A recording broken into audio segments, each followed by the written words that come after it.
loyalty and honor the same in your mind? Because I know Mississippi and I were speaking, and she was just seeing the bench of three where relationship, honor, and which to me led to unity.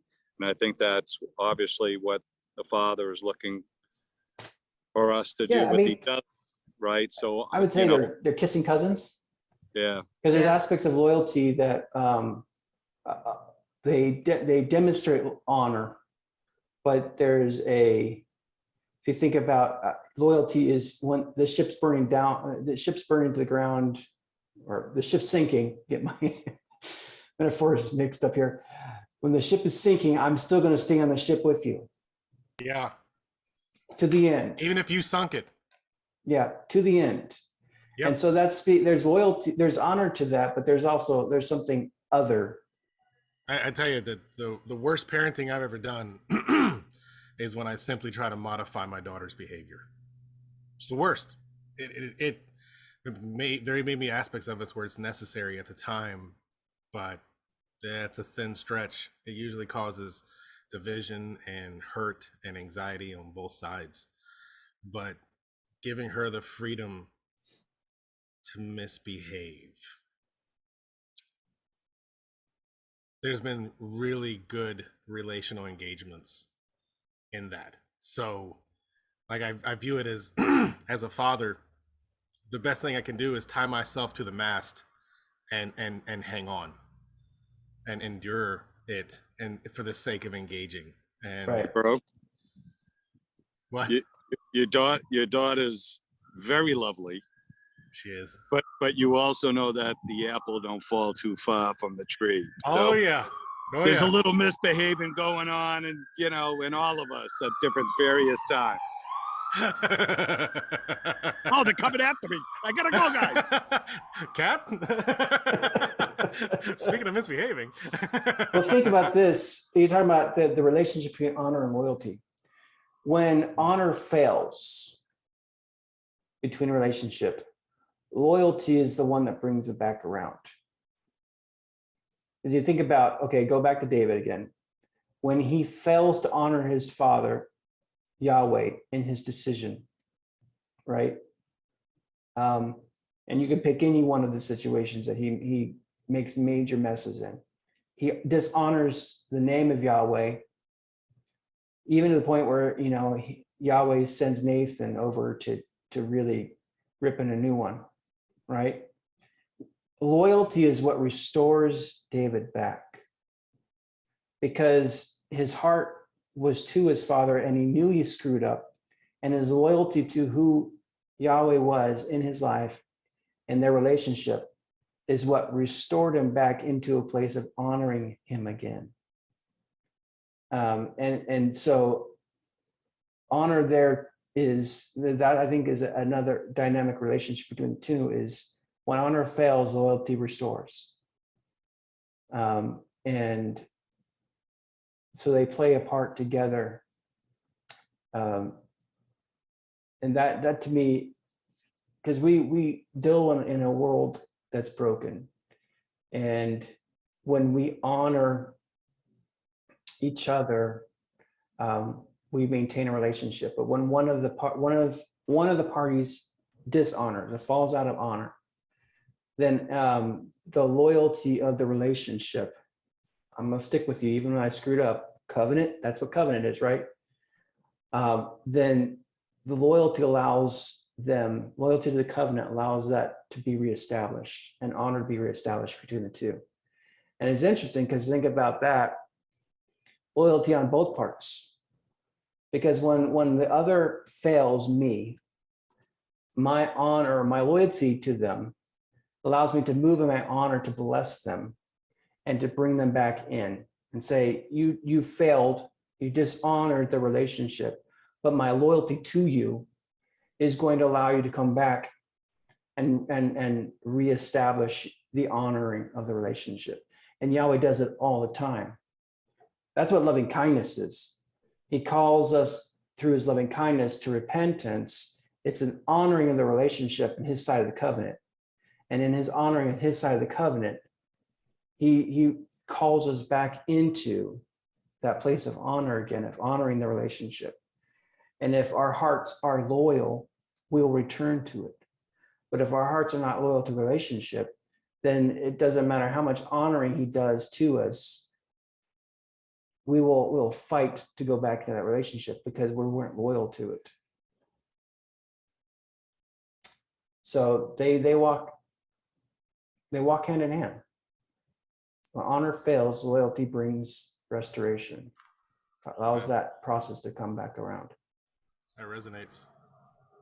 I've been on the receiving end of that in a lot of my life, and I'm thankful for it. No regrets. Yeah. I think we all think of time, many times, of that happening. Yeah. No, the relationship was more David. I used to get bugged by David. I did not like David because he kept getting thrown in my face, and I was like, I don't have an army chasing me, man. My biggest enemy is looking back at me in the mirror. I don't, I was wrong. I was wrong on both accounts. The army chasing David wasn't the issue. David chasing David. and to see where he recognized that, like when he's fleeing the city that he lost. I mean, these two examples come up so often, but when he's going up the mountain and that guy's, throwing insults at him, and one of his dudes are like, "We take that guy's head," like nonchalant, like, "You want a coffee and I'll kill that guy?" And David's like, "No, no. Maybe Yahweh's speaking through him, and I need to listen." That's huge, man. Like that's some crazy honoring the relationship to the point where I endure dissension and negativity. I'm sure it wasn't easy to deal with. He's leaving his city. He lost. And he's getting jeered or whatever that guy was saying. And he had still had enough power to just with a word take a life. He still had that much power. So he wasn't running for his life. He still had enough men around him where he could control the frequency around him, and he didn't. That's huge. He's listening. And then Yahweh responding after Bathsheba, like, "You didn't ask me. You didn't talk to me. Yeah, maybe there's a problem, but that's the problem. You stopped talking to me. You didn't honor the relationship." But Yahweh's saying that is an example of what you're talking about. His loyalty to David, despite David's actions and dishonor. Yeah. Man, I look back at my life and I'm like, I see so much of that. So constant. That's happened more than me walking in honor in the relationship. I've been on the receiving end of his loyalty over time and time again. Yeah. And I've benefited from it. I'm a better man today than I've ever been because of that. It's kind of the glue to the relationship. The honor is like what is the functioning of how the relationship is expressed, right? But the loyalty is what keeps it together. So I think about circumstances where the dishonoring happens and there is no foundational or no loyalty in relationship to keep them together. And so often in the dishonoring, what happens is it continues to spiral out of control, and greater dishonor occurs to the point of breaking, right? Because they have you dishonor me. Yeah, well, you can just take a hike, right? And so the division becomes greater because there was no loyalty to the relationship. So the dishonor was actually just a facade, to be honest. But it became the crucible that came to expose the facade and reveal that the honor was very superficial. And, right. And it so tests it. So it reveals it. It reveals what Right. before wasn't seen.